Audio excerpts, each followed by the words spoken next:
अब तो मेरे पिया की दया ना समावे इंड। श्री प्राणनाथ प्यारे की जय। चर्चा प्रारंभ होत है, सुनो साथ चित दे। भजो राज श्यामा श्री प्राणनाथ, सखी जीवन हमारो ये। श्री महामति कहे साथ जी, भया चर्चा का बखत। अब तुम सुनियो चित्त दे, लाल आगे आए बैठे इन तखत। लाल आगे आए बैठे इन तखत। श्री महामति कहे ऐ मोमिनो, ए बेवरा तीनों का कहया तुम। कहूँ आगे और मजल की, जो दिखाया खेल हुक्म। जो दिखाया खेल हुक्म, फिर कहो श्री जी की।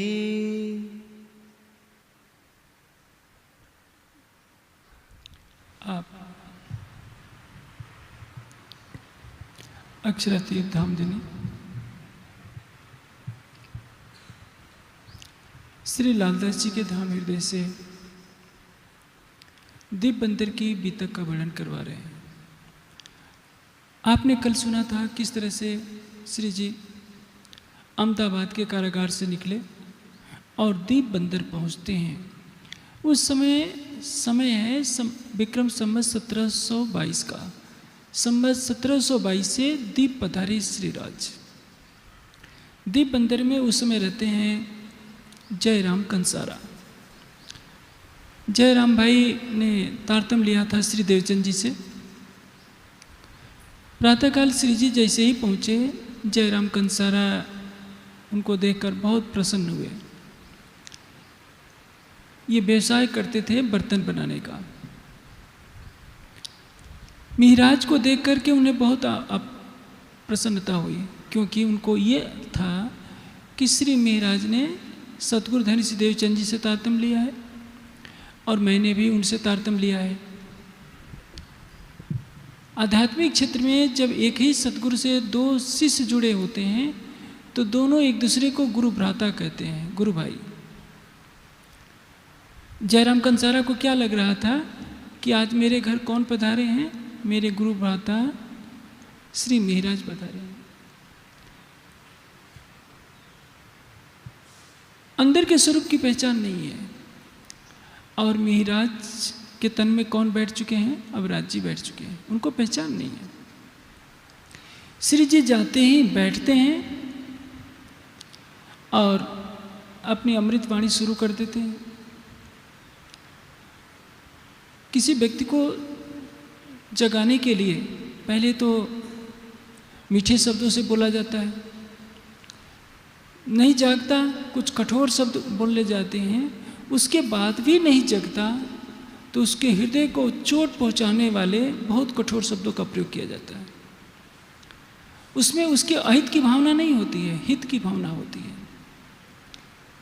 शुभचिंतक कभी भी सामने मीठी बातें नहीं करेगा। हाँ, मीठा बोलना चाहिए, सत्य बोलिए, प्रिय बोलिए, हितकारी बोलिए। सत्य और अप्रिय न बोलिए। सत्य हो तो उसको भी मीठे ढंग से प्रस्तुत कर सकते हैं। आप किसी अंधे को बार बार अंधा कहेंगे तो उसको हृदय को कितनी ठेस लगेगी। आप इतना कह दीजिए कि सूरदास जी, लेकिन श्री जी के द्वारा तो लीला चल रही है। श्री जी को भी खुद पता नहीं कि मैं क्या बोल रहा हूँ। अंदर से राज्य का आवेश स्वरूप उनसे कहलवाता जा रहा है। माध्यम है जीव। श्री जी ने कठोर शब्दों में जयराम जी को प्रबोधित करना शुरू कर दिया। उनके बैठते ही कहा कि जयराम, श्री देवचंद जी का धाम गमन हुआ, तुम्हारे पास तब भी समय नहीं। बिहारी जी को गादी पर बैठाया गया, तुम्हारे पास आने के लिए समय नहीं। जब से तुम देवचंद जी से तारतम्य लेकर आए हो, बताओ तुमने यहाँ आकर कितनों की आत्मा को जागृत किया? तुमने क्या चितवनी की? किसी को चितवनी के राह पर ले गए? इतने कठोर वचनों से श्री जी उनको प्रबोधित करते हैं, समझाते हैं। और जयराम भाई शांत होकर के सुनते रहते हैं। इतना तक कह डाला कि इस माया की दुनिया में आज तक किसी को भी शांति नहीं मिली है। कठोर वचनों की ऐसी झड़ी लगी कि उन्होंने उनकी उपमा कुत्ते तक से ले डाली। क्या कहा? चचोड़त ठौर मुर्दार, कोई न अघाया इनमें, चचोड़त ठौर मुर्दार। अघाना किसको कहते हैं? तृप्त होने को। जब से दुनिया बनी है, संसार के लोग विषयों में तृप्ति खोजते हैं। शराबी शराब क्यों पीता है? सोचता है कि आज मैं पी लूँगा तो मुझे बहुत शांति मिल जाएगी। मरने के समय भी पूछा जाए क्या चाहिए, कहेगा कि मुझे शराब चाहिए। मांसाहारी को क्या चाहिए? मांस चाहिए। मैंने एक व्यक्ति को देखा अपने बचपन में, जब उसके मरने का समय आया, जिंदगी भर मांस खाता रहा, यहाँ तक कि चूहा भी खाता रहा। चूहा को भी मारकर खा जाता था। जितने पक्षी मिले, कुछ भी मिलता था खा जाता था। मरने का समय आया तब भी उसने कहा कि मुझे मांस खिला दो, क्योंकि अब तो मैं मर ही रहा हूँ। यह है तृष्णा। और यही तृष्णा उसको पशु की योनि में ले जाएगी, जहाँ उसको कच्चा मांस खाना पड़ेगा। कच्चे मांस में कोई स्वाद नहीं होता। कोई जानवर मर जाता है, थोड़े समय के लिए रख दीजिए तो उसमें बदबू आने लगेगी। लोग जिन जिन पशुओं का मांस खाते हैं, उसको भी थोड़े समय के लिए ज़्यादा रख दीजिए, फ्रिज में न रखिए, बर्फ़ में न रखिए, तो उससे भी बदबू आनी शुरू हो जाती है। कोई स्वाद नहीं होता उस मांस में। लेकिन मनुष्य मांस खाने के लिए इतने पशुओं का गला काटता है। अमेरिका में पशुओं को मोटा करने के लिए जितना अन्न खिलाया जाता है, यदि उतना अन्न सारी दुनिया में बांट दिया जाए तो आधी दुनिया बैठे हुए खा सकती है। आमतौर पर लोग कहते हैं ना कि यदि इन पशुओं को न खाया जाए तो ये ज़्यादा हो जाएंगे, फिर कहाँ रहेंगे। ये चिंता उनकी नहीं है, वो तो उनकी जिह्वा कह रही है। प्रकृति का सिद्धांत नहीं कहता। प्रकृति ने संतुलन बनाने की सारी व्यवस्था कर रखी है। मनुष्य मांस खाने के पीछे जितना नुकसान कर रहा है, उतना नुकसान और किसी चीज़ से नहीं हो रहा है। और दुनिया का विनाश भी इसी कारण से होगा। मांसाहार और शराब मनुष्य को विनाश की तरफ ही ले जा रहे हैं।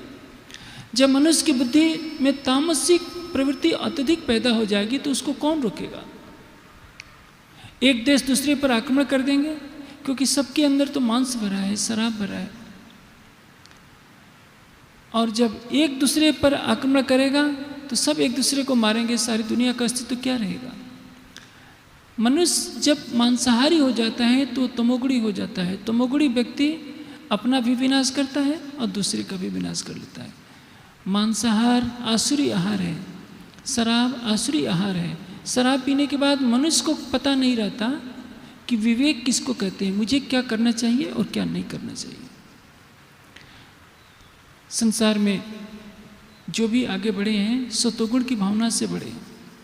मनुष्य तो रजोगुणी होता है, इसलिए देवता को क्या कहा जाता है? सतोगुणी। मनुष्य को रजोगुणी और राक्षस को क्या कहा जाता है? तमोगुणी।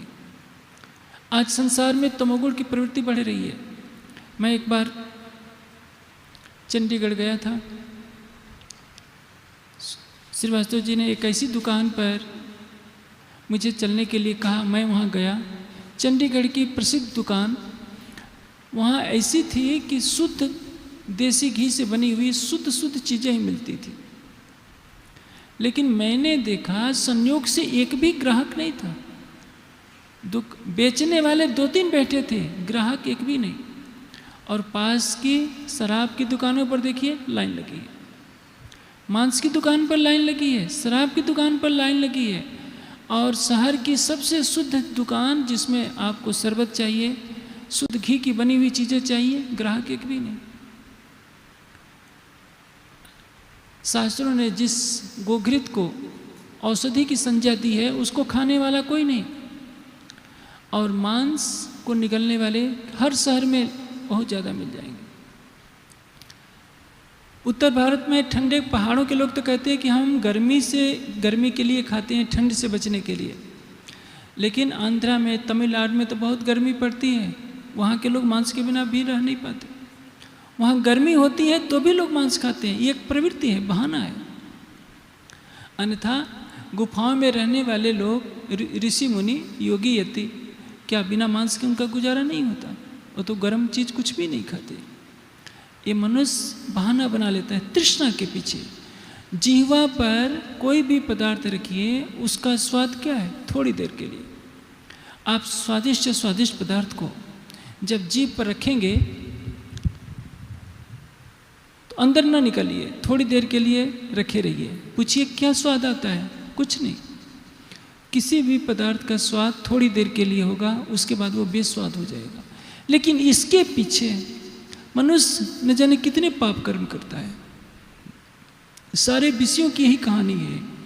कोई न अघाया इनमें चचोड़त ठौर मुर्दार। ये सारा संसार क्या है? मुर्दार, मरे हुए का मांस के समान है। एक उपमा दी श्री जी ने कि जैसे हड्डी को कुत्ता देखते ही उस पर टूट पड़ता है और उसको लेकर के भागता है, अकेले में बैठेगा, हड्डी को अपने दांतों से दबाएगा, उसके जबड़े से खून निकल जाता है, हड्डी की नोक से अपने ही खून को चाटता है और सोचता है कि हड्डी में बहुत स्वाद आ रहा है। ऐसे ही विषय की कहानी है। मनुष्य किसी भी विषय को भोगेगा तो सोचता है कि बहुत मजा आ रहा है, मजा नहीं आ रहा होता है, उससे उसकी इंद्रियों का तेज क्षीण होता जाता है। आज भारत के नौजवानों का चेहरा देखिए, क्या दुखद कहानी है। धसी हुई आंखें, पिचके हुए गाल, शरीर में शक्ति नहीं। ये क्यों? चाय ने, काफ़ी ने, शराब ने, मांस के सेवन ने, नशे के सेवन ने ये कर दिया। पंजाब तो कभी वीरों की धरती कहलाता था, आज पंजाब में नशे ने क्या हाल कर रखा है। वहाँ के नवयुवक नशे में धुत गिरे रहते हैं, पता ही नहीं है कि वो किस वीरों की धरती के भाग के रहने वाले हैं।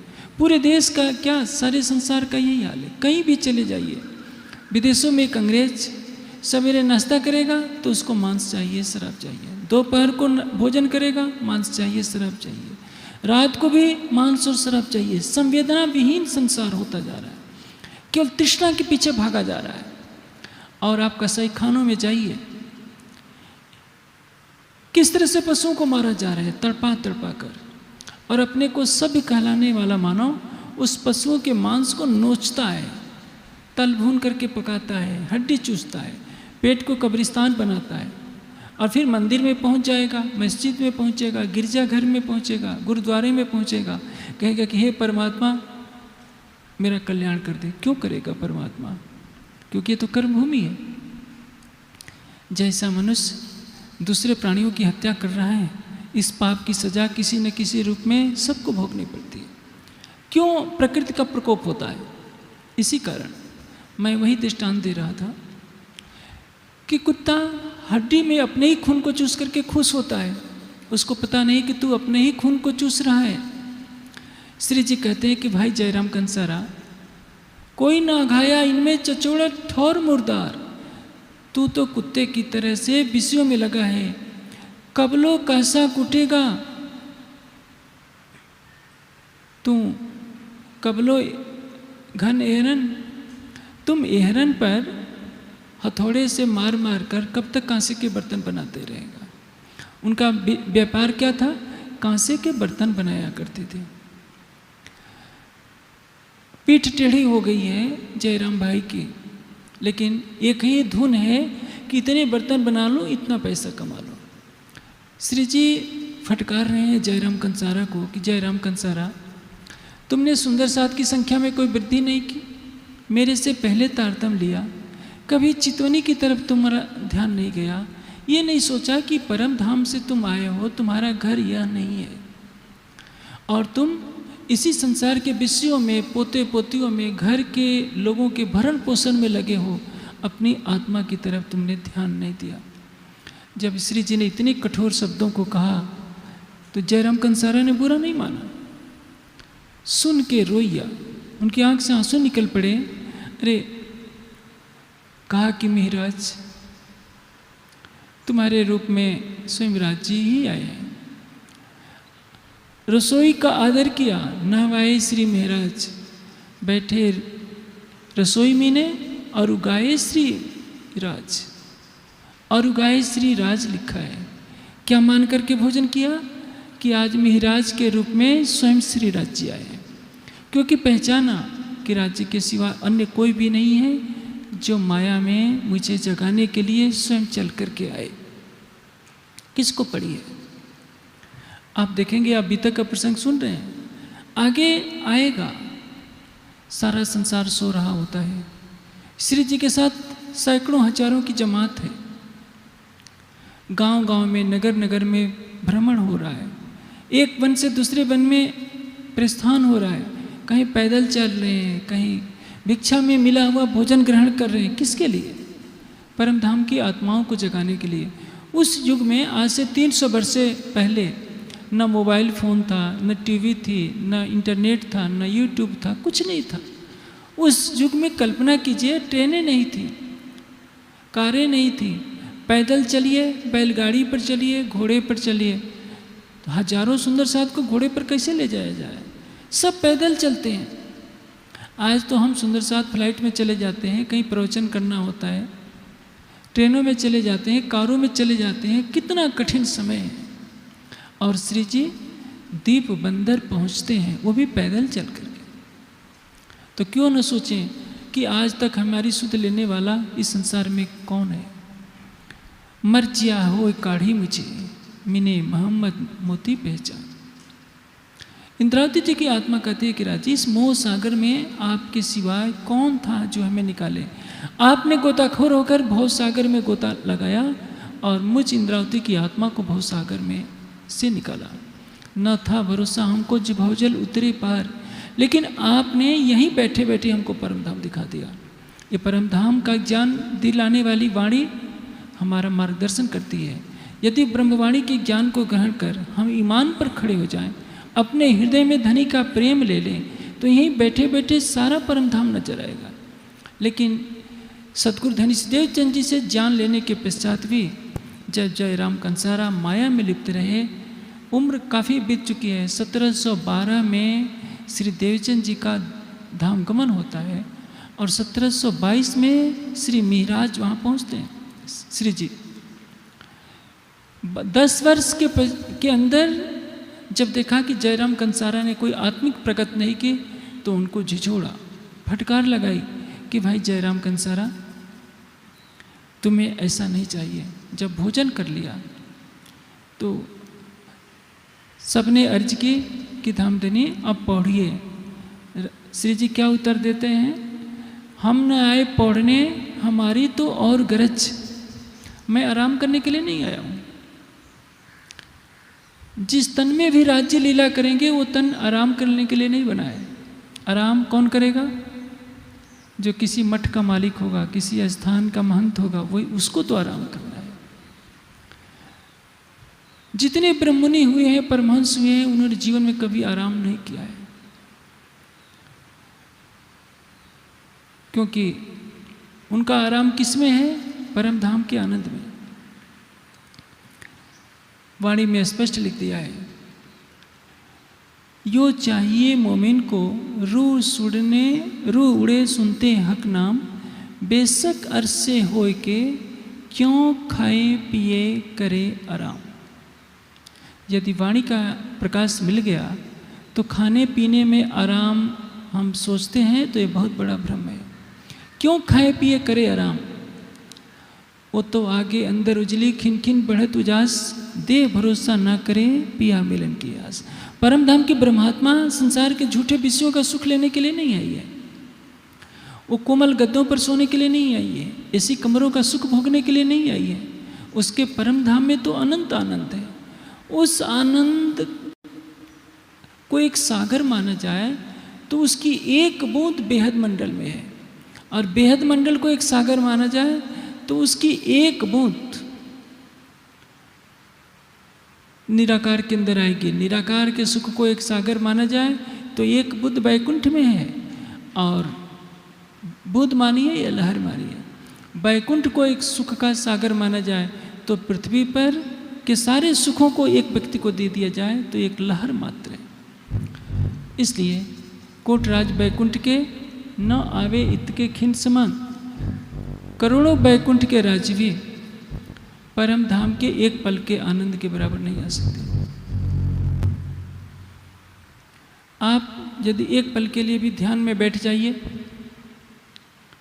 आप राज्य के ध्यान में डूब जाइए, आपको परम धाम दिखने लगा, राज्य दिखने लगे, उस एक पल में इतना आनंद मिल जाएगा कि सारी सृष्टि का आनंद आपको दे दिया जाए तो आप उसको लात मार देंगे।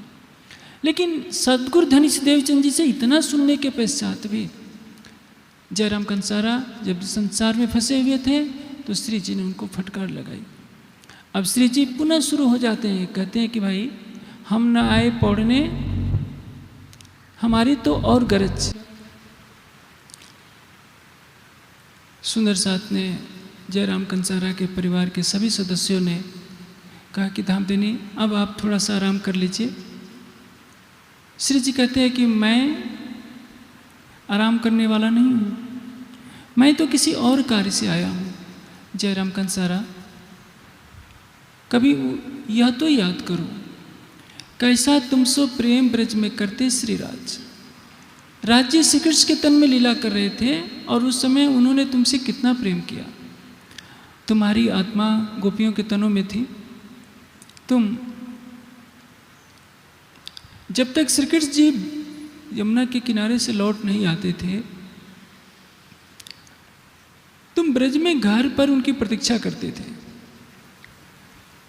वाणी में वर्णन आता है किस तरह से जब बछड़े लेकर के श्री कृष्ण जी यमुना के किनारे जाते थे तो पूरा दिन गोपियों का रोते हुए बीत जाता था। लेकिन आज स्थिति क्या है कि माया में तुम्हें संसार का एक झूठा तन मिला है, एक झूठा परिवार मिला है। उसके मोह में इतने जकड़ गए हो कि तुम्हारे पास एक घंटा भी राज्य को याद करने के लिए समय नहीं है। तरह तरह से प्रबोधित करते हैं कि तुम्हारा मूल घर क्या है। जयराम कंसारा, क्या तुमने कभी सोचा है कि तुम कौन हो और कहाँ से आए हो? जिस परम धाम में तुम्हारे मूल तन बैठे हैं, उन परम धाम के मूल तनों की तरफ तुम्हारा ध्यान जरा भी नहीं रहा कि ब्रज में तुम रहते हुए भी तुमने संसार को पीठ दिए रखा, और उस समय तो कोई परम धाम का ज्ञान नहीं था।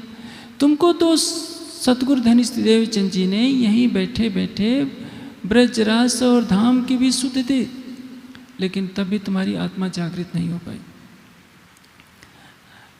ये रास के 5 प्रकरण, हमें पहला मोहजलनी से लेकर आगे के 5 प्रकरण वही दीप बंदर में उतरे हैं, और जयराम कंसारा को प्रबोधित करने के लिए। अभी आप थोड़ी देर पहले सुना था, हवे पहला मोह जलनी कहूँ बात, देखता दुख रूपी दिन रात। सारा संसार ही दुख में है। यदि आपको सारी पृथ्वी का राज्य दे दिया जाए और आप सोचे कि मैं सुखी हूँ, तो एक भ्रम है। सारी पृथ्वी का राज्य मिलने के बाद भी आपको सुख नहीं मिल सकता। एक व्यक्ति घर बनाता है, विवाह करता है, अपना परिवार बसाता है, सोचता है कि मैं सुखी हो जाऊंगा। वो सोचता है 10 कारें खरीद लूँगा, 10 कोठियाँ बना लूँगा तो सुखी हो जाऊंगा। नहीं, कुत्रपि को अपि न सुखी। कपिल जी ने डिंडिम घोष के साथ कह दिया, इस सृष्टि में कोई भी कहीं भी सुखी नहीं है। चाहे राजा हो प्रजा हो, केवल वह सुखी है जिसने अपनी आत्मा के हृदय में उस परमात्मा का साक्षात्कार किया है। तम आत्मस्थम ये अनपसंद धीरा तेसाम सुखम शास्त्रम न इतरेसाम। माया में कोई सुख नहीं है। हवे पहला कहूँ मो जलनी बात तेता दुख रूपी दिन रात दावा नल वले कई भान तेड़ी केटली कहूँ विख्यात। 3 तरह की अग्नि होती है। सूर्य की अग्नि तो सबको मालूम है, चूल्हे में जलने वाली अग्नि सबको मालूम है। एक अग्नि होती है दावाग्नि, दावानल जिसको कहते हैं।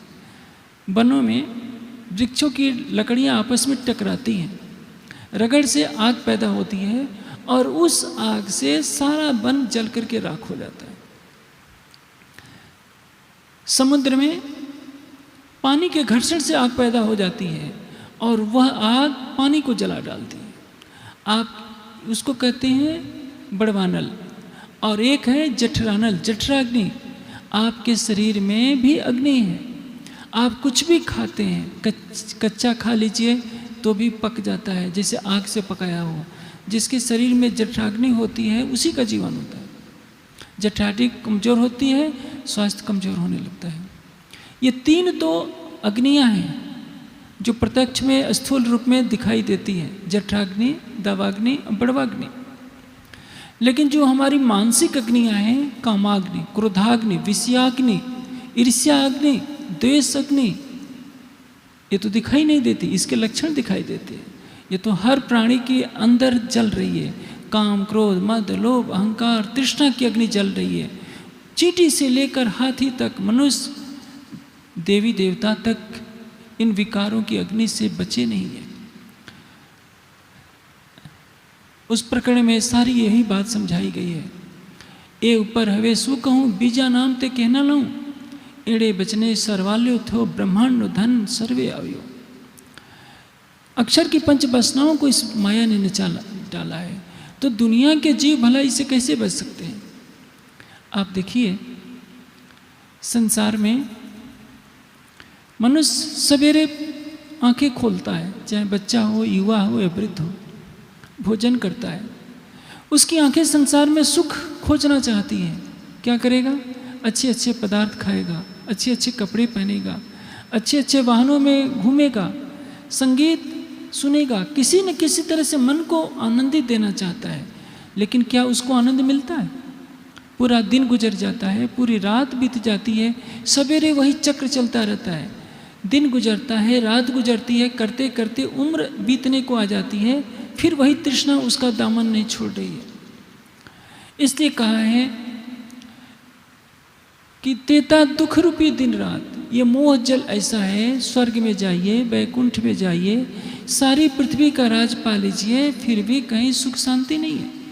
बड़े बड़े चक्रवर्ती सम्राट हुए, सिकंदर भी निकला था सारी दुनिया को जीतने के ख्वाब से, तैमूर लंग निकला था, मोहम्मद गोरी, गजनवी, सब आतंक फैलाए, लाखों की गर्दनें अपनी तलवारों से काटे लिए। किसके लिए?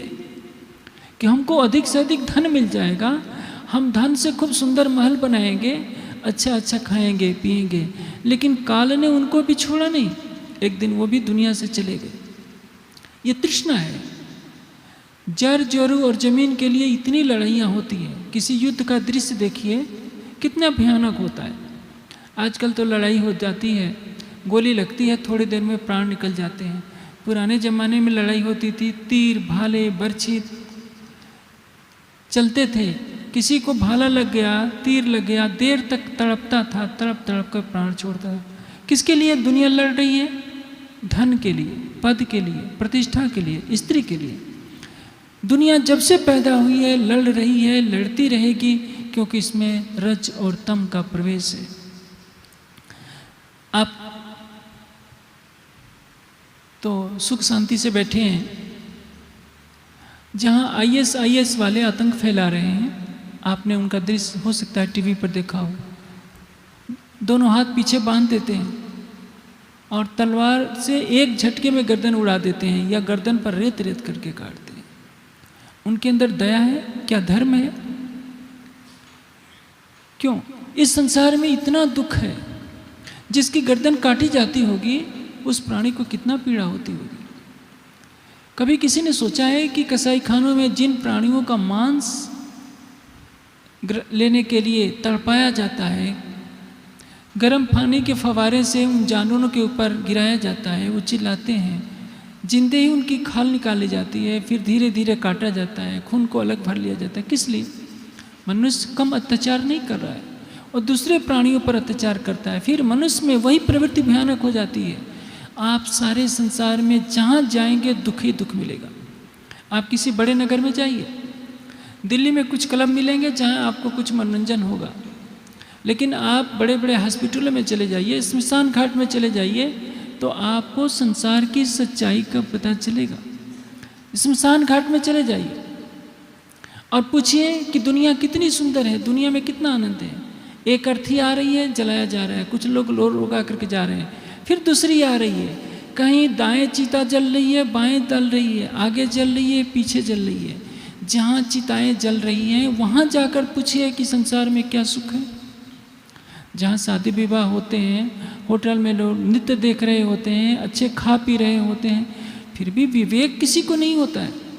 संसार में यही सबसे बड़े आश्चर्य की बात है, दूसरों को मरते हुए देखकर मनुष्य ये नहीं सोचता है कि मुझे भी मरना पड़ेगा और एक दिन मेरा भी यही हाल होगा। ये मनुष्य को विवेक नहीं होता। यदि विवेक हो जाए तो मनुष्य अपने कल्याण के बारे में सोचे, लेकिन दूसरों के बुढ़ापे को देखकर नौजवान हंसता है, यह नहीं सोचता है कि एक दिन तेरी भी यही हाल होने वाली है, तू भी एक दिन बूढ़ा होगा, तू भी एक दिन मरेगा। लेकिन ये संसार प्रवाह है से चल रहा है। ये माया आदि अनाद की चली जात अंधेर, निर्गुण हो सरगुण होय के व्यापक सब आए फिरे हेठो। सब कुछ इस मायावी जगत में चल रहा है। श्री जी वही प्रबोध कर रहे हैं कि भाई जयराम कंसारा, तुम ब्रज में थे, माया तुमको इतनी नहीं लग पाई थी जितनी कि जागनी ब्रह्मांड में लगी है। जागनी ब्रह्मांड में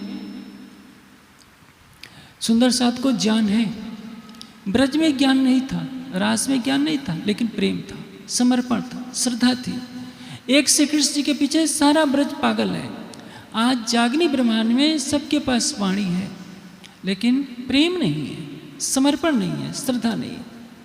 राज जी वही कहते हैं कि ब्रज में तुम्हारी भी तो आत्मा थी, तुमने कभी संसार की तरफ नहीं देखा, घर में रहते हुए भी संसार से अलग रहे। इसके पश्चात जब राज जी ने बांसुरी बजाई, तुमने गोपद वच की तरह संसार को छोड़ दिया। गोपद वच किसको कहते हैं? बच्च का अर्थ होता है बछड़ा। गाय के बछड़े का खुर कितना बड़ा होता है? छोटा सा, यानी 2 इंच का, लगभग 2-2.5 इंच का। गाय का बछड़ा जब धूल में दौड़ेगा तो गड्ढा बन जाएगा, और उस गड्ढे में पानी भर दिया जाए तो उसको क्या कहते हैं? भवसागर। उसको पार करने में कितना समय लगता है? एक पैर इधर रखा, एक पैर उधर रखा, 1 सेकंड के अंदर उसको पार कर लेते हैं। ब्रज की गोपियां प्रेम के बल पर सो सहजे घर आइया, जाको वेदे कहया अगम। प्रेम के बल पर, प्रेम और समर्पण के बल पर सरलता से उस गोपद वच के समान संसार को पार कर लिया, जिसको सुख संकादिक ने न टली, लक्ष्मी नारायण ने फरीवली, विष्णु वैकुंठ ली दामाए, सागर सुकन्न मुख्या गाय। सुखदेव जी जिस माया से हार गए, संकादिक हार गए, ब्रह्मा विष्णु शिव हार गए, जिस माया ने इनको नचा डाला, उस माया को गोपियों ने केवल प्रेम के बल पर जीत लिया। जागनी लीला में यही हंसी हो रही है। ब्रज में ज्ञान नहीं था लेकिन प्रेम था, रास में आधा ज्ञान था लेकिन प्रेम लबालब भरा था। वही ब्रज और रास की याद दिला रहे हैं कि जब तुम्हें कुछ पता नहीं था तो तुमने परम धाम के प्रेम को लेकर के माया को ठुकरा दिया, लेकिन अब तुम्हें जागनी के ब्रह्मांड में सब कुछ सदगुरु धनीश देवचंद जी ने बता दिया। जयराम कंसारा, फिर भी तुम माया को छोड़ना नहीं चाह रहे। कैसे तुम ब्रज से रास में गए, गोपद वच की तरह। बांसुरी की आवाज़ सुनते ही सबने घर को छोड़ दिया, अपना तन छोड़ दिया। आप सोचिए, बांसुरी बजाने वाला दिख नहीं रहा है, केवल आवाज आ रही है और लग रहा है कि उस बांसुरी से राज जी हमें पुकार रहे हैं। विरह में व्याकुल गोपियों ने अपना तन छोड़ दिया। राजसियों ने श्रृंगार करना चाहा तो उल्टे पुल्टे श्रृंगार कर लिया। तामसियों ने आवाज़ सुनते ही शरीर छोड़ दिया, और स्वांसी ने थोड़ी देर कर दी, फिर भी विरह में तन छोड़ी। आज कितनी हंसी की बात है, 350 वर्षों से अधिक समय से ब्रह्मवाणी की बांसुरी बज रही है। किसने अपना तन छोड़ा? कोई कोई बिरले परमधाम की आत्मा होती है जो अपने शरीर को थोड़ा सा कष्ट देती है, सुखाती है कि मुझे राज्य मिले। चाहे परमहंस महाराज श्री रामरतन दास जी हों, बाबा दयाराम हों, या जो भी बड़ी बड़ी ब्रह्मात्माएं हुई हैं, उन्होंने अपनी आत्मा को जागृत किया है। शरीर के सुख की चिंता नहीं की, देह भरोसा ना करे, पिया मिलन की आस। लेकिन आज स्थिति क्या है आप सोचिए। जयराम कंसारा ने केवल घर पर रह करके अपना व्यवसाय कर रहे हैं, संसार का सुख नहीं भोग रहे हैं। श्री जी उनको फटकार रहे हैं कि और कितने दिन तक तुम अब दुनिया का अपमान झेलोगे, क्योंकि बुढ़ापे में क्या होता है, बुढ़ापे में एक बहुत बड़ी समस्या होती है, शरीर साथ देता नहीं।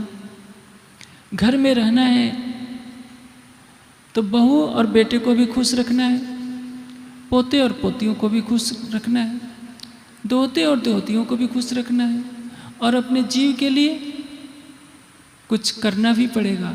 लेकिन आसक्ति ऐसी होती है कि बुढ़ापे में आसक्ति और बढ़ जाती है। जवान को उतनी आसक्ति नहीं लगती जितनी कि बुढ़ापे में लग जाती है, क्योंकि इंद्रियां शिथिल होती है। एक लगता है कि संसार में हम बेसहारे हैं, बेटा बेटी को छोड़ेंगे तो जाएंगे कहाँ, तो उनके जो पुत्र पुत्री हैं उनको भी तो खुश रखना ही पड़ेगा। और यही आसक्ति बढ़ते बढ़ते अधिक बढ़ जाती है, इतनी कि राज्य उसके सामने फीके पड़ जाते हैं। मैं नहीं कहता कि रिश्तों को भुला दीजिए, सबके साथ रिश्ता निभाइए, लेकिन संतुलन बनाए रखिए। पोते से भी प्रेम कीजिए, पोती से भी कीजिए, बेटे से भी कीजिए, बेटी से भी कीजिए, पति से भी संबंध रखिए, पत्नी से भी रखिए, पुत्र से भी रखिए, लेकिन पहला प्रेम राज्य के लिए, हमारा समर्पण पहले राज्य के लिए, उसके बाद कोई और हो। यदि हम ऐसा करते हैं तो सब ठीक चलेगा। लेकिन राज्य को पीछे करके संसारिक रिश्तों को हम प्राथमिकता देते हैं, यहीं से हमारे पांव फिसलना शुरू हो जाते हैं। और जानते हैं, जब एक बार पांव फिसल जाता है तो आदमी खाई में गिरता है तो उसको उठाना बहुत मुश्किल होता है, क्योंकि संसार की तृष्णा ऐसी है जिसमें लगता है कि यही अच्छा है। जैसे मैंने कहा, श्री जी ने दृष्टांत दिया है, जयराम कंसारा, जैसे कुत्ता हड्डी चूसकर खुश होता है, वैसे ही बुढ़ापे में तुम्हारी पीठ टेढ़ी हो गई है, कबलो कासा कूटेगा, कबलो एहरन। ये तो तुम परिवार में रहकर अपमानित जीवन व्यतीत कर रहे हो, इससे तुम्हें मिलने वाला क्या है? तुम परम धाम की आत्मा हो, जो ब्रज में आए थे। तुमने देखो, तुमने शरीर छोड़कर अपने प्रीतम से मिलन किया, और रास में जब गए तो कैसे राजी ने तुमको उथले वचन कहे कि तुम वापस लौट जाओ। तुमने क्या कहा था कि राजी, हम आपको छोड़कर क्यों जाएं? हमने अपने घर द्वार सब कुछ छोड़ दिया, पति को छोड़ दिया, बच्चों को छोड़ दिया, हम आपके लिए आई हैं क्योंकि आप हमारे हैं। वेद में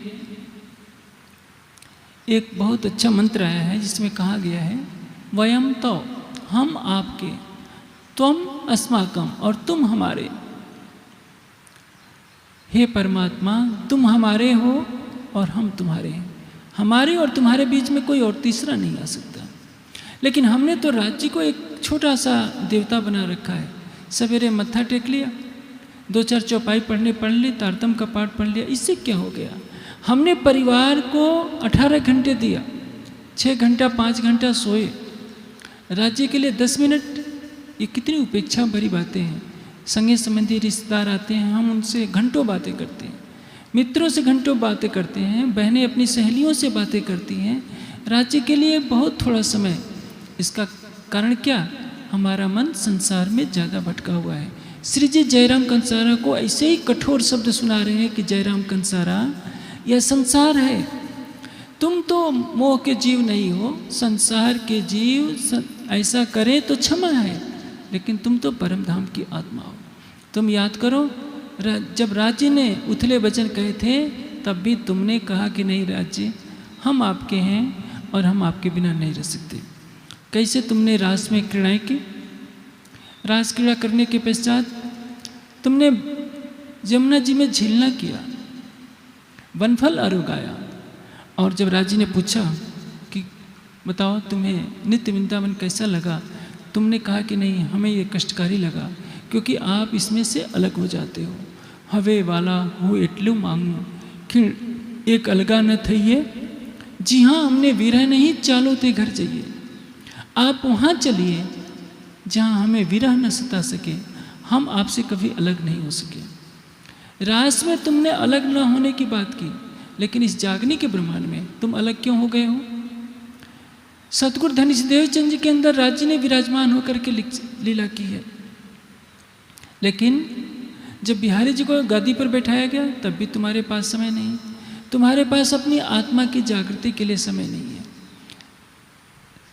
पूरा परिवार दत्चित होकर के श्री जी के मुखारविंद से होने वाली चर्चा को सुन रहा है।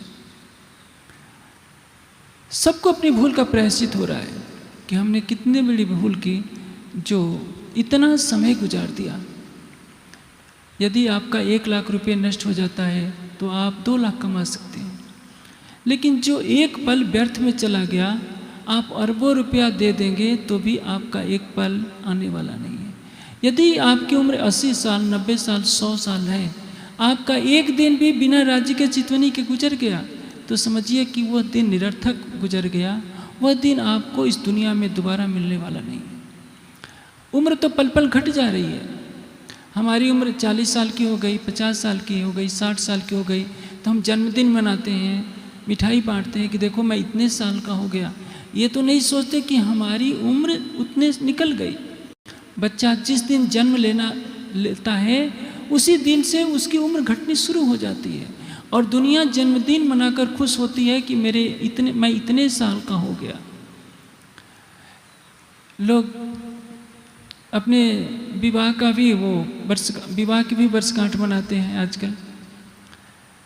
आत्मा का परमात्मा से मिलन की कोई वर्षगांठ नहीं मनाता। कोई ये नहीं सोचता कि हमने 1 साल बीत गए, 2 साल बीत गए, 4 साल बीत गए, हमारे तारतम्य लिए हुए हमारी आत्मा ने अपने प्राणेश्वर को देखा क्यों नहीं, उनसे बातें क्यों नहीं की। जागनी ब्रह्मांड में यही तो परीक्षा है। परीक्षा क्या है? इनविध देने ईमान उपजाने इश्क, सो इश्क बिना न पाइए जो नूर तजल्ला हक।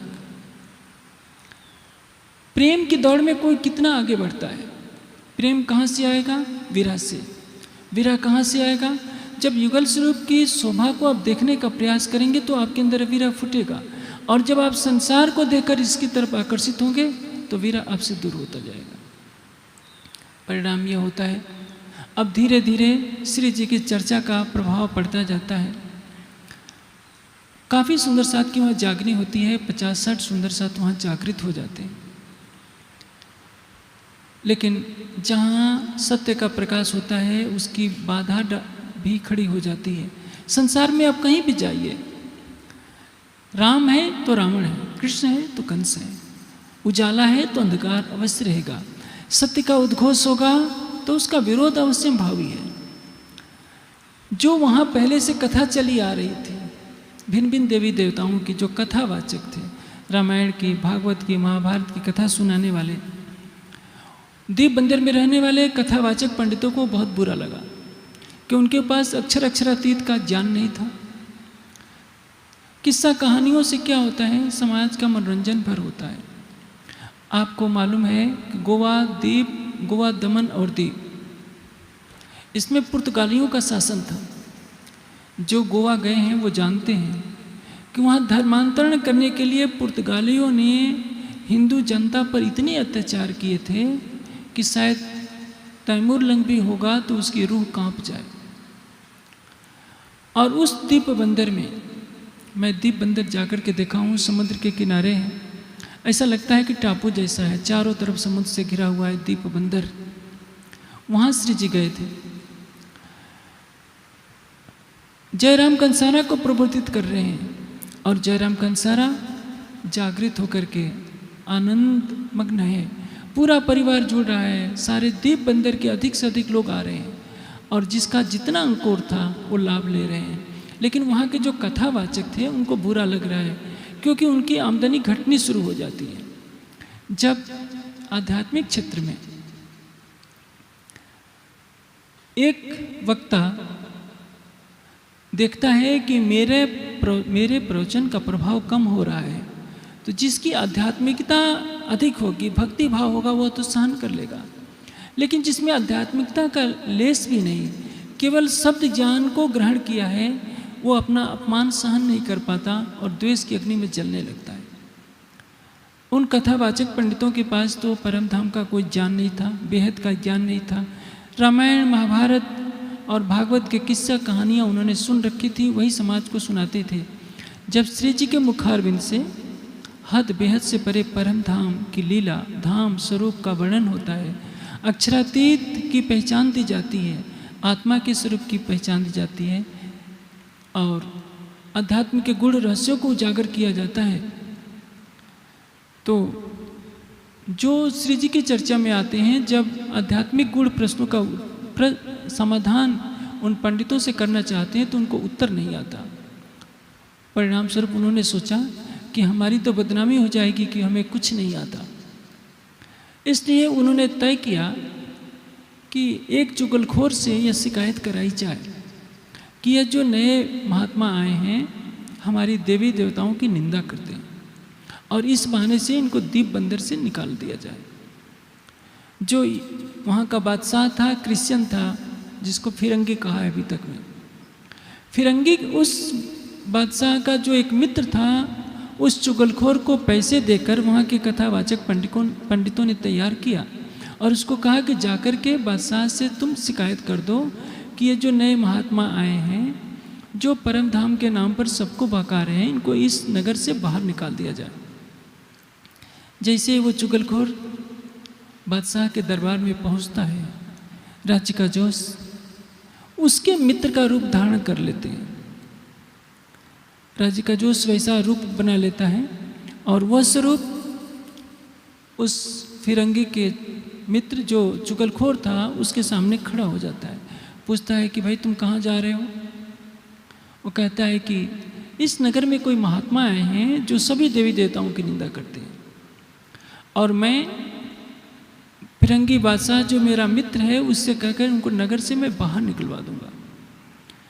वह स्वरूप कहता है कि क्या, राज्य का जो स्वरूप कहता है कि क्या तुमने देखा है किसी की निंदा करते हुए? फिरंगी बादशाह का मित्र कहता है कि नहीं, मैंने कहीं देखा तो नहीं है, मुझसे ऐसा कहा गया है और इसलिए मैं ये बात बादशाह तक पहुंचाना चाहता हूँ।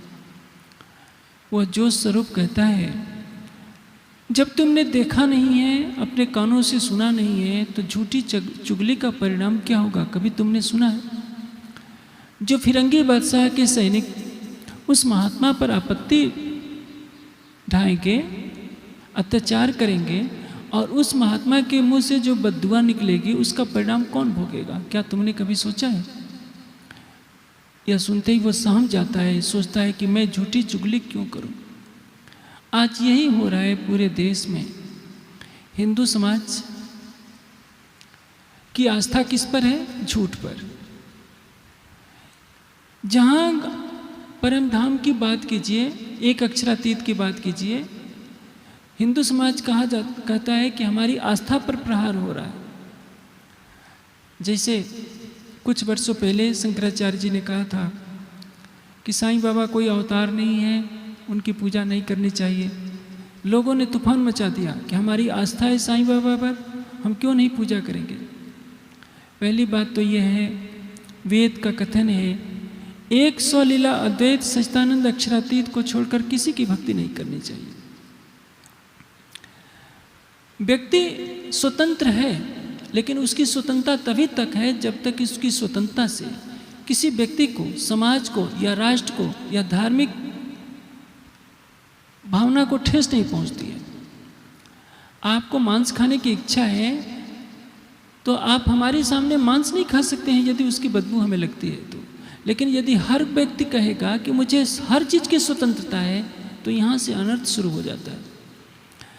किसी ने पत्थर की मूर्ति गढ़ ली, कहा कि हमारा ये परमात्मा है, हम तो इसकी पूजेंगे, हमारी ये भावना है। उसकी भावना हो सकती है, लेकिन किसी भी व्यक्ति को धर्म ग्रंथों के विपरीत, सत्य के विपरीत आचरण करने का अधिकार नहीं होता, क्योंकि यदि वह मिथ्या राह अपनाता है तो पूरा समाज उसका अनुयायी होता है और पूरा समाज पथभ्रष्ट हो जाता है। जब से शास्त्रार्थ की प्रक्रिया बंद हो गई, तब से जिसके मन में जो आता है नया पंथ बना लेता है, नया आचार्य बन जाता है, नया पंथ बन जाता है और मनमाने सिद्धांत गढ़ दिए जाते हैं जिसका वेद शास्त्र से कोई लेना देना नहीं। तुलसीदास जी ने रामायण में एक बहुत अच्छी बात कही है, जिम पाखंड विवाद से लुप्त भये सदग्रंथ। आप किसी को वेद की बात सुनाइए, अच्छा नहीं लगेगा। उपनिषद दर्शन गीता की बात सुनाइए, अच्छा नहीं लगेगा। अभी आपने देखा 2 दिन पहले कितना जोर शोर था कांवड़ वालों का। शिवलिंग पर जल चढ़ाने से करोड़ों जन्मों के पाप दूर होते हैं, यह बात लोगों ने रामचरितमानस में पढ़ लिया तुलसीदास जी के। बस एक परंपरा चल गई कि हमें गंगा जी का जल लाना है, शिवलिंग पर चढ़ाना है। किसी ने यह नहीं खोजा कि रामचरितमानस तुलसीदास जी की रचना है। यह वेद का कथन नहीं है, उपनिषद का कथन नहीं, गीता का कथन नहीं, वेदांत दर्शन का कथन नहीं, किसी ऋषि मुनि की वाणी नहीं है। तुलसीदास जी की अपनी भावना है, उससे उन्होंने कह दिया, लेकिन जिसके मन में जो आया वो कर रहा है।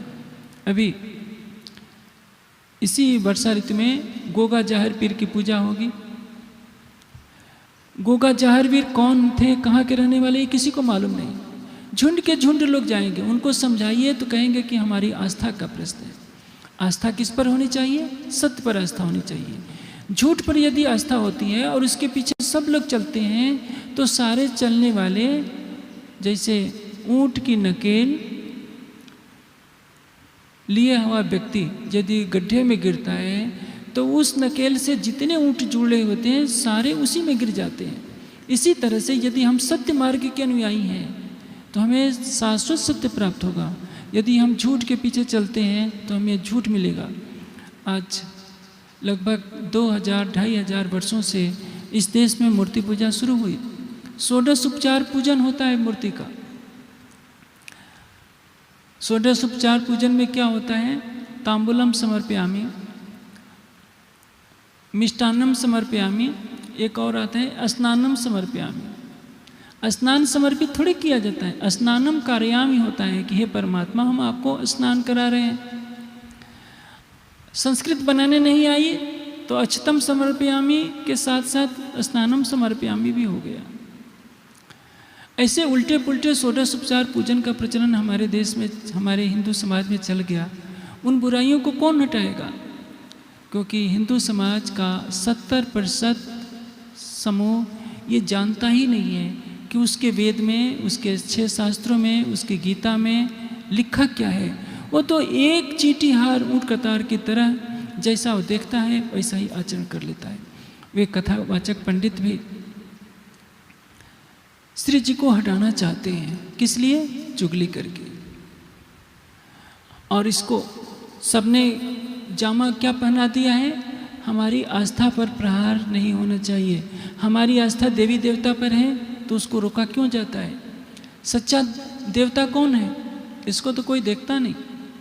ग्रंथों में कहा गया है मातृदेव भव, पितृदेव भव, अतिथि देवो भव, आचार्य देव भव। माता देवता है, जन्म दिया है। पिता देवता है, पालन पोषण किया है। आचार्य देवता है, उसने ज्ञान दिया है। जो अतिथि धर्म उपदेश करने वाला अचानक ही हमारी बस्ती में आ गया है, नगर में आ गया है, वो देवता के समान है। उसकी सेवा करके उससे ज्ञान लेना चाहिए। ये कोई करता नहीं। पत्थर के देवता को बना रखा है घर में, उसी को मिष्ठान खिलाते हैं। सच्चा एक प्राणी आता है जिसके रूप में नारायण है, उसको रोटी का एक टुकड़ा नहीं देते कोई। 2 मुट्ठी अन्न नहीं देते, दरवाजे से भगा देते हैं कि भाग जाओ, मस्टंडे हो गए हैं, भीख मांगने चल देते हैं, काम नहीं करते, भीख मांग कर गुजारा करते हैं। अरे भाई ठीक है, उसने गलती की कि भीख मांगने के लिए आपके पास आ गया, लेकिन कभी रहीमदास जी की इस बात को तो याद कर लेते। रहीमन वे नर मर चुके जे को मांगन जाए, उनते पहले वे मुए जिनमुख निकसत ना है। वह तो बेचारा हाथ फैला दिया आपके सामने चेतन नारायण हाथ फैला रहा है, उसको आप सूखी रोटी नहीं देते। पत्थर के नारायण को 56 भोग लगाते हैं, तो क्या पत्थर का नारायण खा लेगा? यह बात किसी को समझ में नहीं आती कि लगाना भोग, तुमको ये अपमान करना है, खिलाता है जो सब जग को, उसे कैसे खिलाऊं मैं? जो खाता नहीं उसको हिंदू समाज खिला रहा है। जो कितने बेचारे जंगलों में रहने वाले भूखों तड़प कर शरीर छोड़ देते हैं, उनको बड़े बड़े मठाधीश भी नहीं पूछते, बड़े बड़े शंकराचार्य नहीं पूछते कि वनों में रहने वाले आदिवासी भाइयों, तुम भूख से तड़प रहे हो, तुम्हारे पास कपड़े नहीं, और उनके मठों में दोनों समय खीर पूड़ी के भंडारे चल रहे होते हैं। क्या उनके मंदिर में बैठे हुए भगवान खीर पूड़ी खा करके तृप्त हो रहे हैं? मंदिर वाले में बैठे हुए भगवान को दिखाई नहीं देता कि जंगलों में रहने वाले आदिवासी भूख से तड़प तड़प करके मर रहे हैं? उनके लिए हमें क्या करना चाहिए? 7 समुंदर पार से आए हुए क्रिश्चियन पादरी भारत के गांव-गांव, नगर-नगर में जा जाकर अपने चर्च खोलते हैं, लोगों की सेवा के नाम पर धर्मांतरण करते हैं, लेकिन भारत के 70 लाख महात्मा अपने मठों में बैठे हुए आराम करते हैं, क्योंकि उनके भगवान मंदिरों में बैठे हुए हैं। न भगवान को मंदिर से बाहर जाने की स्वीकृति है, न मठों में रहने वाले बड़े बड़े स्थानधारियों को इच्छा है। लेकिन जो पुरुषार्थ करता है वही तो आगे बढ़ता है। इसलिए हिंदू धर्म सिमट करके रह गया है, घटता ही गया, और क्रिश्चियनिटी बढ़ती गई, इस्लाम बढ़ता गया। केवल हिंदू धर्म क्यों संकीर्ण बन गया? क्योंकि जिनके ऊपर उत्तरदायित्व था उन्होंने प्राणियों के अंदर परमात्मा को नहीं देखा, पत्थरों की मूर्तियों में भगवान को खोजा। आज से 5000 वर्ष पूर्व योगेश्वर श्री कृष्ण ने कहा था, ईश्वर सर्वभूतानां हृदय से तिष्ठति अर्जुन। हे अर्जुन, सभी प्राणियों के हृदय मंदिर में परमात्मा रहता है। मठाधीश लोगों ने सोचा कि हमें प्राणियों के हृदय में नहीं देखना है, हमें तो पत्थर की मूर्ति बनवानी है जयपुर से, उसमें हीरे मोतियाँ सजा देना है, सोने का कलश चढ़ा देना है, सोने के सिंहासन चढ़ा देना है। इनसे क्या होना है? आप बड़े बड़े भंडारे कर दीजिए, उससे समाज को क्या मिलना है? यदि आप मानवता को धर्म ग्रंथों की शिक्षा नहीं दे सकते, यदि आप ब्रह्मवाणी का प्रकाश नहीं कर सकते, समाज को परम धाम का ज्ञान नहीं दे सकते, परम धाम के दर्शन का मार्ग नहीं बता सकते, तो बड़े बड़े भंडारों से, सोने के कलश चढ़ाने से, स्वर्ण सिंहासन से कुछ भी आध्यात्मिकता की प्राप्ति होने वाली नहीं है। जब श्री जी की चर्चा से सारे कथावाचक पंडित चुगली कराकर निकालना चाहते हैं, परेशान होकर नहीं निकाल पाते हैं, तो परिणाम क्या होता है? उनके मुख काले हो जाते हैं। जब लोगों को पता चलता है कि आज चुगलखोर गया है चुगली करने, तो सब लोग डर के मारे छिप जाते हैं। कोई दीप मंदिर छोड़ करके नहीं भाग गया, सोचा कि फिरंगी बादशाह की सेना आएगी और हमको सबको जेल में डाल देगी, क्योंकि गोवा का अत्याचार सबको मालूम था। गोवा में पुर्तगालियों ने हिंदुओं को क्रिश्चियन बनाने के लिए बहुत सताया था, कितने लोगों की हत्या की गई थी, तड़पा तड़पा कर मारा गया था। वो भय सबके अंदर बैठा हुआ था। केवल जयराम कंसारा का परिवार ही ईमान पर खड़ा रहा, अन्यथा सब लोग डर के मारे छिप गए थे। अगले दिन, क्योंकि जो व्यक्ति फिरंगी के मित्र को समझा रहा था, फिरंगी बादशाह का मित्र जब आगे बढ़ता है तो देखता है कि वह तो है ही नहीं, वह तो कोई और नहीं था, राज्य के अवैध स्वरूप नहीं, जो स्वरूप ने ही वो रूप धारण कर लिया था, और उस फिर चुगलखोर को फिरंगी बादशाह के पास जाने से रोका था। अब श्री जी सोचते हैं कि यहाँ से मुझे अब निकलना चाहिए। 2 वर्ष हो गए, यदि मैं दीप मंदिर में ही अकेले रहूँगा तो जागनी कैसे होगी? परम धाम की आत्माएं हर जगह आई है। यदि बादल एक जगह ही बरसने लगें तो क्या होगा? वहाँ तो बाढ़ हो जाएगी, आफत आ जाएगी। इसलिए बादल बरसते जाते हैं, आगे बढ़ते जाते हैं। धर्म प्रचारक को भी एक जगह बंध कर नहीं रहना चाहिए। यदि एक ही जगह बंद करके रहेगा तो परिणाम क्या होगा?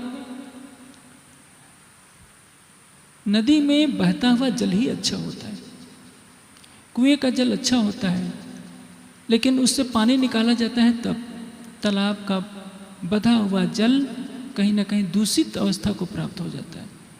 इसलिए वेद में एक बात कही गई है, हमारे धर्म ग्रंथों में, चराय वेद, चलते रहो चलते रहो।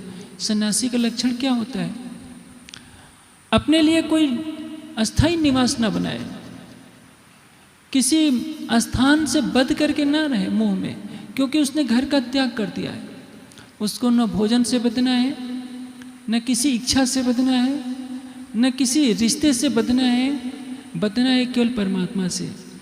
लेकिन आजकल तो कोर्ट में बड़े बड़े सन्यासियों के मुकदमे चला करते हैं कि हमारी इतनी संपत्ति, हमारी इतनी संपत्ति।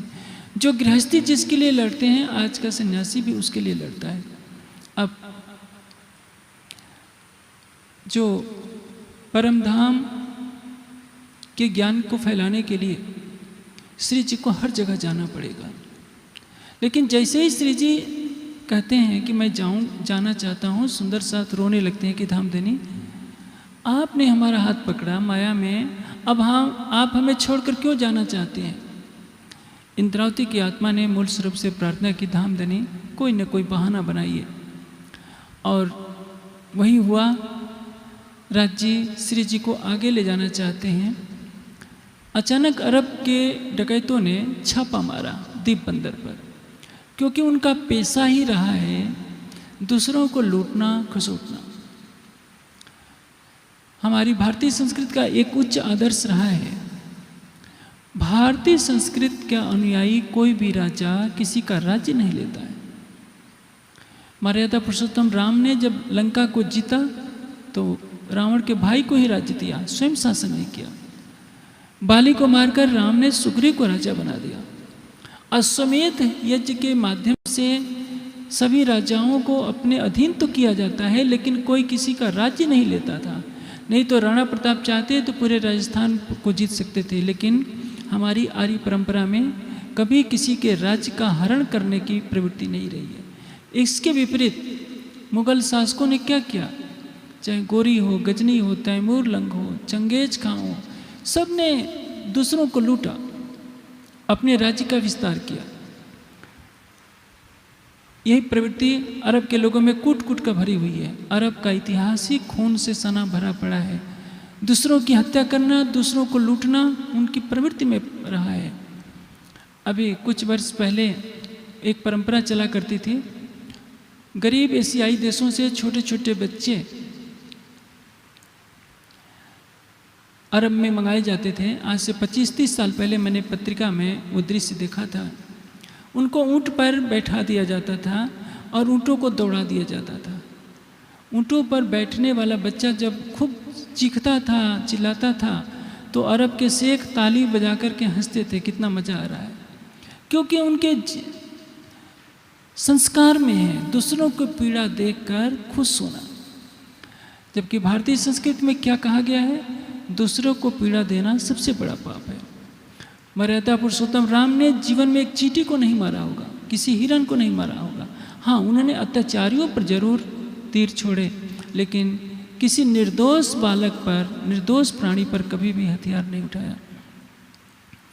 अब जैसे जैसे समय बीतता है, संसार में परिवर्तन होता रहता है। अरब के डकैतों ने जो दीप बंदर पर छापा मारा, लोगों का अपहरण करके ले गए। उसमें तेज क्यूरी जी भी थी, उनको भी कैद में ले जा कर के डाल दिया वहाँ कारागार में। और छुड़ाने के लिए सबके घरों में सूचना भेज दी कि यह व्यक्ति हैं जो अपने परिवार के संगे संबंधियों को छुड़ाना चाहते हैं, वो इतना पैसा देकर के ले जाए। ये तो एक बहाना था कि बाईजूराज जी को छुड़ाने के लिए श्री जी को जाना पड़ेगा अरब, क्योंकि इसी बहाने ठट्ठे नगर में लालदास जी की आत्मा प्रतीक्षा कर रही है, चिंतामणि की आत्मा प्रतीक्षा कर रही है, मस्कत बंदर में, आवासी बंदर में सभी ब्रह्मात्माएं प्रतीक्षा कर रही हैं। ये तो कारण बस बहाना बनाया गया है कि इसी बहाने श्री जी के चरण कमल वहाँ पड़े, उन आत्माओं की जागनी हो। अब श्री जी तेज गौरी जी को छुड़ाने के बहाने परम धाम की आत्माओं के लिए को जगाने के लिए जब जाने को कहते हैं, सब सुंदर साथ खुशी खुशी वहाँ से जाने देता है। आप देखिए श्री जी नौतनपुरी से चले हैं। नौतनपुरी से चल कर के अहमदाबाद में कारागार में कुछ समय रहे। उसके पश्चात दीप बंदर आते हैं। दीप बंदर से मस्कत अवासी बंदर आएंगे, पुनः लौट करके सूरत आएंगे। दोबारा नौतनपुरी नहीं गए, क्योंकि वह स्वरूप आया है सबके लिए, सबका है। सूरत से चलकर मेड़ता होते हुए दिल्ली आएंगे, पुनः हरिद्वार आएंगे, दिल्ली से उदयपुर, मंदसौर, औरंगाबाद, रामनगर होते हुए पन्ना आएंगे। जगह जगह जाना है, हजारों किलोमीटर की यात्रा तय करनी है। एक जगह मठ बना करके, गादी बना करके रह जाते तो ज्ञान का फैलाव नहीं होता। संसार में ज्ञान का प्रकाश कब होता है? जब इसके संदेश वाहक सब जगह जाते हैं, ज्ञान का प्रकाश करते हैं। सूर्य देखिए, क्या सूर्य स्थिर है? चंद्रमा स्थिर है? सृष्टि का कोई भी कण स्थिर नहीं है। एक इलेक्ट्रॉन, प्रोटॉन, न्यूट्रॉन कितनी तेजी से घूम रहे हैं, प्रकाश की गति से घूम रहे हैं। 3 लाख किलोमीटर प्रति सेकंड की गति से एक मोलेकुल्स अणु घूम रहा है, उसके अंदर के इलेक्ट्रॉन, प्रोटॉन घूम रहे हैं। और हम यदि बिना कुछ काम किए अकर्मण्यता की चादर ओढ़ करके चुपचाप बैठ जाते हैं मठ बना करके। सवेरे भोजन कर लिया, दोपहर को राजभोग लगाकर खाकर सो गए, 3 बजे उठे, नहाए धोए क्योंकि घंटी घड़ियाल बजाना है, फिर शाम को आरती पूजन किए, खा करके फिर सो गए। इस तरह की दिनचर्या से क्या मिलने वाला है? यदि आध्यात्मिकता के क्षेत्र में लगे हुए के अंदर पुरुषार्थ नहीं आएगा, धर्म ग्रंथों का अध्ययन और उसके प्रसार की प्रवृत्ति नहीं जगेगी, तब तक समाज का कभी भी उद्धार नहीं हो सकता। पूरा हिंदू समाज ऐसे ही सोया रहेगा। और हम जब सुंदर साथ जागने का डंका बजाते हैं तो हमें याद रखना होगा, हमें सोए हुए सुंदर साथ को जगाने के लिए समाज में एक जागरूकता पैदा करनी पड़ेगी। हमें आलस को ठोकर मारनी पड़ेगी। हमारी दिनचर्या में कठोर अध्यवसाय होना चाहिए कि हमें इतने घंटे अध्ययन करना है, इतने घंटे ध्यान करना है, इतने घंटे लोगों को परम धाम का ज्ञान सुनाना है। 40 लाख सुंदर साथ हैं, 40 लाख में मैं समझता हूँ 4000 भी दृढ़ संकल्पवान हो जाएं कि हमें इतने घंटे अध्ययन करना है, इतने घंटे ये करना है, तो समाज का कायाकल्प हो जाए। आप देखेंगे पांडुरंग शास्त्री ने स्वाध्याय नाम का एक मत चलाया, महाराष्ट्र के थे। उन्होंने भंगी तक को पूरी गीता कंठस्थ करा दी। उनके अनुयायियों में लाखों लोग इकट्ठे होते थे। 3 घंटे का उनका प्रवचन होता था और उनके कई कई लाख की संख्या आती थी। 1-2 लाख नहीं, कई लाख की संख्या, 4 लाख 5 लाख की संख्या आती थी। हर कोई अपने घर से भोजन लाता था। स्वयंसेवक भी सारे उनके रहते थे। पांडुरंग शास्त्री आए, कुछ घंटों का प्रवचन करके चले गए। खर्चा क्या हुआ? कुछ खर्चा नहीं। सब अपने भाड़े से आए, अपने घर से भोजन लाए, उनका प्रवचन सुन करके चले गए। ये तो कहानी आज से 40 साल पहले की है। आज स्थिति क्या है? आज तो सारे संसाधन हैं, फिर भी हम एक छोटा सा कार्यक्रम करते हैं, 5000 10,000 की संख्या होती है, लाखों की संख्या इकट्ठी होती है। ज्ञान चर्चा नाम मात्र को होती है। वही ढोलकों की थाप, वही नाच कूद, वही तमाशे। वाणी का भी अच्छा संगीत से अच्छे संगीत के स्वरों में प्रस्तुत किया जाता तो भी आत्मा को कुछ आनंद मिलता। इसलिए समाज को यदि जागने की दिशा में हमें मोड़ना है तो हमें अपनी दिनचर्या में परिवर्तन करना पड़ेगा। श्री जी वहाँ से जगाने के लिए सबको चल देते हैं। वहाँ कच्छ पहुँचते हैं, मड्डई कच्छ थावर भाई मिलते हैं वहाँ से, और उसके पश्चात आगे जब जाते हैं तो प्रागमल भाई मिलते हैं। श्री जी सबको कठोर शब्दों में फटकारते हैं कि तुम परम धाम से आए हो, तुम्हारे जीवन का उद्देश्य क्या है? तुमने अपनी आत्मा को जागृत करने के लिए क्या किया? सभी सुंदर साथ शांतपूर्ण होकर के उनके वचनों को सुनते हैं। कलश हिंदुस्तानी में एक प्रसंग आता है जिसमें इंद्रावती जी की आत्मा कहती है कि मैंने कठिन वचन जो तुमको कहा है वे मुझे अभी भी पीड़ा दे रहे हैं। जब प्रसंग आता है कि दुख न देव फूल पाकड़ी दिखाऊं शीतल ने, उपजाऊं सुख सबों अंगो बुलाऊं मीठे बहन। मैं किसी को फूल की पंखड़ी से मारने पर कष्ट होता है, मैं उतना भी कष्ट नहीं दे सकता, लेकिन मैं